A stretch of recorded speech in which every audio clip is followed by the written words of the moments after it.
And welcome back. So we're on to day 3 of the Senior Math Challenge questions, and a nice little mix of questions I'm trying to put in front of you this week. Senior Math Challenge is coming up in the UK in a couple of weeks, I think it is, and it is set to those students that tend to be taking A-level maths, and even within that, probably more further math than just A-level, because some of the skills are slightly beyond A-level that you've learned at this stage. Anyway, as ever, pause the video, give it a go, and let's see how you've done. All right, I like this question. There's definitely some questions that just appeal to me a bit more than others, and I like this one because it feels clever when you get it, even though actually it's quite a simple question. So when you get something like this, where you're doing things with a large amount of numbers, there's 2 ways to approach these sort of questions. So way 1 is just think about small numbers. So think about, let's say there were 2 or 3 consecutive integers. And way 2 is you just start to write it down and you look for a pattern.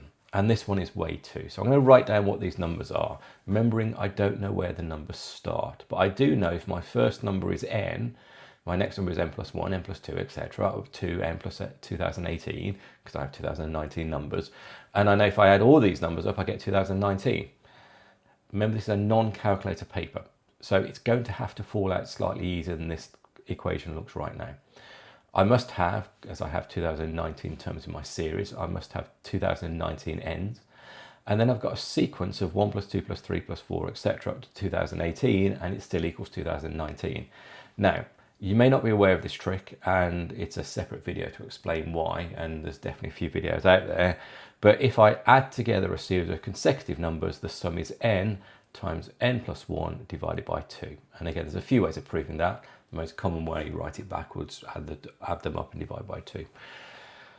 Okay, notably, I now have something that has 2019 in the first term, 2019 in the second term, and 2019 in the third term. That feels like I'm getting somewhere quite good. So let's write that out as an equation. So I've got 2019n, the thing I'm trying to solve, equals this 2019 minus the thing I've moved to the other side, the term I've moved to the other side, which I've divided by 2, so 1009 times 2019. And now I can collect my 2019s on the right hand side, which gives me minus 1008 2019s.